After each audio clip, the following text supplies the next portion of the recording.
तो नमस्कार दोस्तों, स्वागत है हमारे ज्ञान डीप सर्कल में। तो आज है 13 जून 2026। तो ये है एमसीक्यू अड्डा बैच का 20वां क्लास। तो चलिए शुरू करते हैं आज की क्लास को। तो पहला क्वेश्चन है कि ग्लोबल पीस इंडेक्स 2026 में 163 देशों में भारत का कौन सा स्थान है। तो इस क्वेश्चन का आंसर क्या हो जाएगा। देखिए, ग्लोबल पीस इंडेक्स 2026 में 163 देशों की सूची में भारत का 127वां स्थान है और इसका कुल स्कोर है 2.145 है। तो इसका राइट आंसर क्या हो जाएगा इसका right answer option number B हो जाएगा। ठीक है, 127वां। तो नेक्स्ट क्वेश्चन है कि फोर्ब्स की 250 महान प्रवासियों यानी ग्रेटेस्ट लिविंग अस इमिग्रेंट्स की सूची में कितने भारतीय मूल के व्यक्ति शामिल हैं। तो इस क्वेश्चन का आंसर क्या हो जाएगा। देखिए, अमेरिका के 250वें स्वतंत्रता दिवस के अवसर पर फोर्ब्स की इस सूची में सुंदर पिचाई और सत्या नडेला सहित 27 भारतीय मूल के व्यक्ति शामिल हैं। कितना? 27। तो इसका right answer option number C हो जाएगा, 27। ठीक है। अगला क्वेश्चन है कि अप्रैल 2026 में 20.5% की वृद्धि दर के साथ बिजली खपत में कौन सा राज्य भारत में पहले स्थान पर रहा है। तो इस क्वेश्चन का आंसर क्या हो जाएगा। देखिए, सेंट्रल इलेक्ट्रिसिटी अथॉरिटी यानी CEA की रिपोर्ट के अनुसार अप्रैल 2026 में तेलंगाना 20.5% की वृद्धि दर के साथ बिजली खपत में पूरे भारत में पहले स्थान पर रहा है। तो इसका राइट आंसर क्या है? Option number D, Telangana. Next question है कि हाल ही में भारत के UPI को किस देश के NPI मतलब होता है N से नेशनल, P से होता है पेमेंट, I से हो जाएगा मेरा इंटरफेस के साथ जोड़ा गया है। ठीक है, हाल ही में भारत के UPI को किस देश के NPI के साथ जोड़ा गया है। तो इस क्वेश्चन का आंसर क्या हो जाएगा। देखिए, 6 जून 2026 को भारत और नेपाल ने क्रॉस बॉर्डर पैसे भेजने के लिए भारत के UPI और नेपाल के NPI नेशनल पेमेंट इंटरफेस के बीच सीधा लिंक स्थापित किया गया है। तो इस क्वेश्चन का आंसर क्या हो जाएगा। Option number C, Nepal. Next है कि भारत का यूनिफाइड पेमेंट इंटरफेस UPI वर्तमान में कुल कितने देशों में स्वीकार किया जाता है। तो इस क्वेश्चन का आंसर क्या हो जाएगा। देखिए, UPI अब दुनिया के 9 देशों में स्वीकार किया जाता है, जिसमें Singapore, UAE, France, Mauritius, Nepal, Bhutan, Qatar, Sri Lanka और कंबोडिया शामिल हैं। तो इस क्वेश्चन का आंसर क्या हो जाएगा। Option number C, 9 number. ठीक है। नेक्स्ट क्वेश्चन है कि केरल में फैल रही है बीमारी शिगेलोसिस मुख्य रूप से किसके कारण होती है। तो इस क्वेश्चन का आंसर क्या हो जाएगा।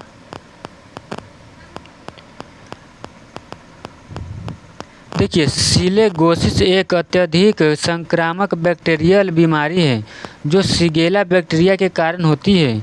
यह मुख्य रूप से डायरिया का कारण बनती है और 5 साल से कम उम्र के बच्चों को सबसे ज़्यादा प्रभावित करती है। तो इस क्वेश्चन का आंसर क्या हो जाएगा। इसका राइट आंसर हो जाएगा बैक्टीरिया। ठीक है। अगला क्वेश्चन है कि हाल ही में सफारी दूर के लिए चर्चा में रहा किन्नर सानी वन्य जीव अभयारण्य किस राज्य में स्थित है। तो इस क्वेश्चन का आंसर क्या हो जाएगा।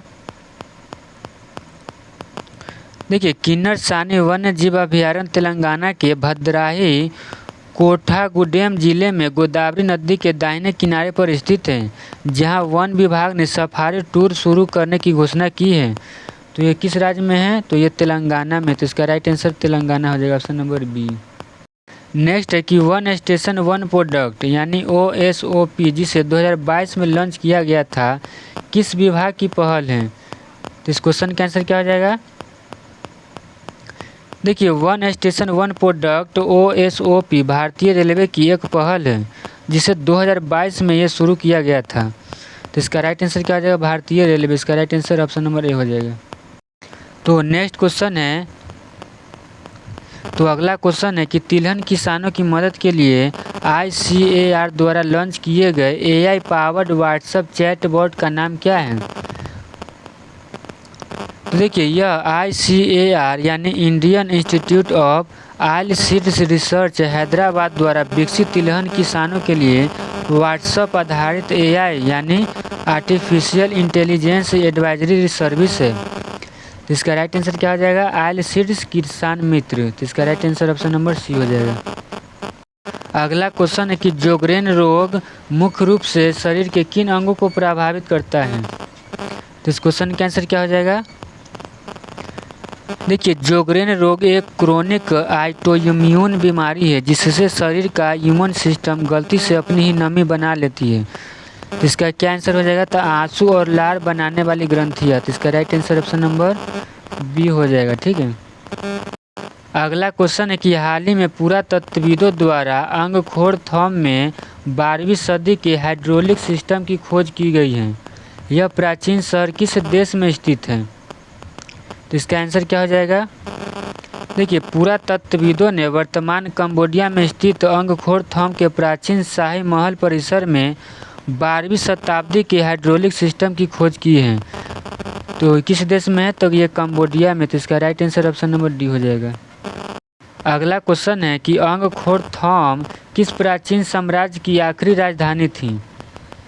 तो इस क्वेश्चन का आंसर क्या हो जाएगा? देखिए, अंगखोर थंब प्राचीन खमेर साम्राज्य की आखिरी और सबसे लंबे समय तक टिकने वाली राजधानी थी। तो इसका राइट आंसर क्या हो जाएगा? खमेर साम्राज्य। इसका right answer option number B हो जाएगा। अगला क्वेश्चन है कि ऊर्जा लागत को प्रबंधित करने के लिए वर्ल्ड बैंक ने किस प्रशांत महासागरीय देश को $9 मिलियन की वित्तीय सहायता दी है? तो इस क्वेश्चन का आंसर क्या हो जाएगा? तो देखिए, वर्ल्ड बैंक ने मध्य प्रशांत महासागर में स्थित मार्शल आइलैंड गणराज्य को ऊर्जा को बढ़ती लागतों से निपटने के लिए $9 मिलियन की सहायता को मंजूरी दी है।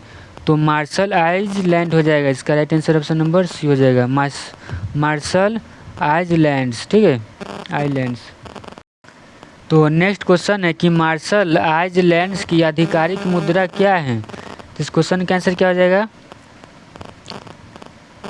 देखिए, मार्शल आइलैंड्स की आधिकारिक मुद्रा US डॉलर है, जो 2018 में यह अपनी खुद की क्रिप्टोकरेंसी जारी करने वाला पहला देश बन गया था। तो इसका राइट आंसर क्या हो जाएगा?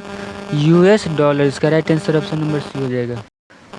नेक्स्ट क्वेश्चन है कि हाल ही में सुप्रीम कोर्ट के फैसले में चर्चित फोरम नॉन कन्वीनियंस का अर्थ क्या होता है? तो इस क्वेश्चन का आंसर क्या हो जाएगा? तो देखिए, फोरम नॉन कन्वीनियंस की एक लैटिन शब्द जिसका अर्थ असुविधाजनक है। ठीक है, असुविधा अदालत है। यह कानूनी सिद्धांत है जो अदालत को अधिकार देता है कि यदि कोई अन्य फोरम केस सुनने के लिए अधिक उपयुक्त है तो वह केस के खारिज कर सकती है या रोक सकती है। तो इसका राइट आंसर क्या हो जाएगा? अब असुविधाजनक अदालत हो जाएगा। इसका right answer option number B हो जाएगा। तो फिर मिलते हैं अगले करंट अफेयर्स के अगले सीजन में। तो वीडियो अच्छा लगा तो वीडियो को लाइक करें, कमेंट करें और चैनल को सब्सक्राइब करना ना भूलें। तो फिर मिलते हैं अगले करंट अफेयर्स में। तब तक के लिए थैंक यू। जय हिंद, जय भारत।